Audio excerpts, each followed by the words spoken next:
নমস্কার বন্ধুরা, আমার চ্যানেলে নতুন একটি রেসিপিতে আপনাদের সকলকে সাদর আমন্ত্রণ। তো আজকে আমি আপনাদের সঙ্গে শেয়ার করতে চলেছি শীতকালীন একটি জনপ্রিয় সবজি পালং শাক। সেটি দিয়ে পালক পনির তৈরি করব। তো চলুন রেসিপিটা একবার দেখে নিই। তো প্রথমে আমরা 300 গ্রাম মতো পনির নিয়ে নিয়েছি। এইখানে আমরা একটু ছোট সাইজ করে পনিরের পিসটাকে করব। আপনারা আপনাদের ইচ্ছে মতো পনিরের পিসটাকে ছোট এবং বড় করতে পারেন। এইবার গ্যাসের চুলায় একটি প্যান বসিয়ে তার ভেতরে জল দিয়ে জলটা গরম হওয়া পর্যন্ত একটু অপেক্ষা করব।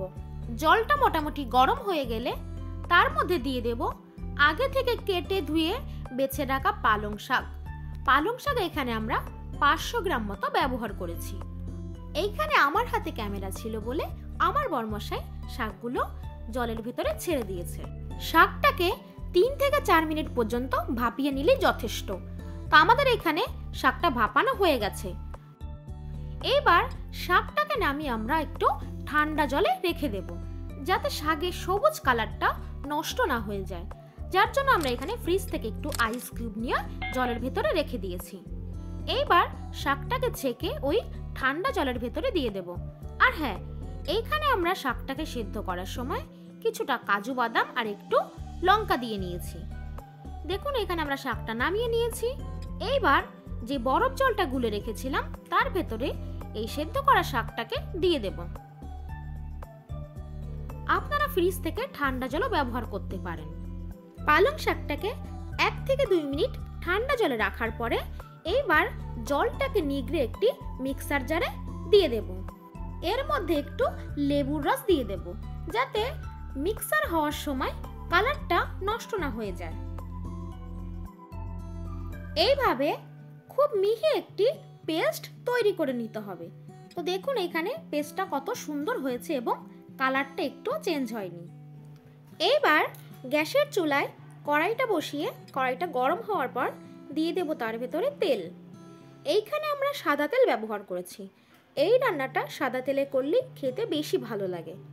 দিয়ে দেব সাথে একটু ঘি। তেলের সাথে আমরা ঘিটা ব্যবহার করেছি, আপনারা চাইলে শুধু ঘিটা দিয়েও করতে পারেন। তেল গরম হওয়ার পর দিয়ে দেব 1 চা চামচ জিরে। জিরেটা একটু ফোটার পর দিয়ে দেব 1 চা চামচ মতো হিং। হিংটা এখানে দিলে খাবারটার টেস্ট আরো ভালো লাগবে।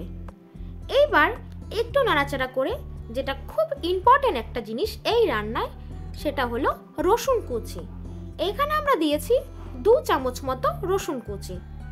রসুনটা একটু নেড়েচেড়ে দিয়ে দেব 1.5 চা চামচ মতো আদার কুচি। এখানে আমরা আদাকে হালকা করে একটু পেস্ট করে নিয়েছিলাম। আদাটাকে নেড়েচেড়ে দিয়ে দেব আগে থেকে কেটে রাখা 2টো মিডিয়াম সাইজের পেঁয়াজকে খুব ভালো করে কুচি করে রেখেছি। ওই কুচিটাকে তেলের মধ্যে দিয়ে দেব। এইখানে চাইলে আপনারা মিক্সারও একটু পেস্ট করে নিতে পারেন, খুব বেশি মিহি করে পেস্ট করার কোনো প্রয়োজন নেই। পেঁয়াজটাকে এখানে আমরা হালকা লালচে করে ভেজে নেব, খুব বেশি ভাজতে এখানে লাগবে না। পেঁয়াজটা হালকা লালচে লালচে কালার চলে আসলে দিয়ে দেব তার ভেতরে একটু মটরশুঁটি।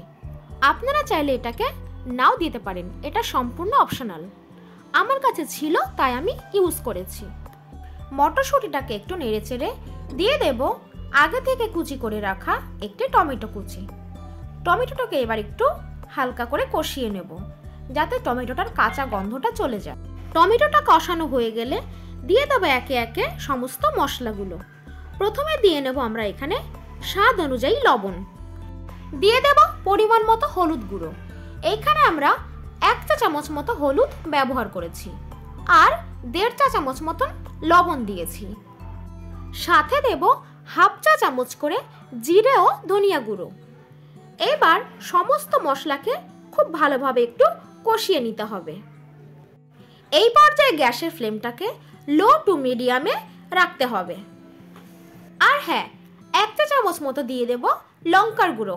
এটি আপনারা না দিলেও পারেন, আমার প্রথমে মনে ছিল না, পরে আমি আবার অ্যাড করেছি। তো যাই হোক, লঙ্কার গুঁড়োটাকেও মশলার সাথে খুব ভালোভাবে মিশিয়ে নেব। মশলা থেকে যখন তেল ছাড়তে শুরু করবে তখন মশলাটা কষানো কমপ্লিট হয়ে যাবে। তো দেখুন বন্ধুরা, এইখানে মশলা থেকে তেল ছাড়তে শুরু করেছে, মশলাটা কষানো পুরোপুরি হয়ে গেছে। এইবার আগে থেকে যে আমরা পালং শাকের পেস্টটাকে তৈরি করে রেখেছিলাম সেটিকে এই মশলার ভেতরে দিয়ে দেব। পালং শাকটাকে দিয়ে মশলার সাথে খুব ভালোভাবে একটু মিশিয়ে নিতে হবে। তো এইভাবে পালং শাকটাকে 2 থেকে 3 মিনিট একটু নাড়াচাড়া করে নেব। খুব বেশি এখানে রান্নাটা করতে সময় লাগবে না, যেহেতু পালং শাকটা আগে থেকে একটু ভাপিয়ে নেওয়া ছিল, তার জন্য একদম অল্প সময় রান্নাটা পুরোপুরি রেডি হয়ে যাবে। তো 2 থেকে 3 মিনিট পর পালং শাকটা এরকম একটু ঘন ঘন ভাব হয়েছে। এই পর্যায়ে আমরা এইখানে অ্যাড করব 1 চা চামচ মতো চিনি।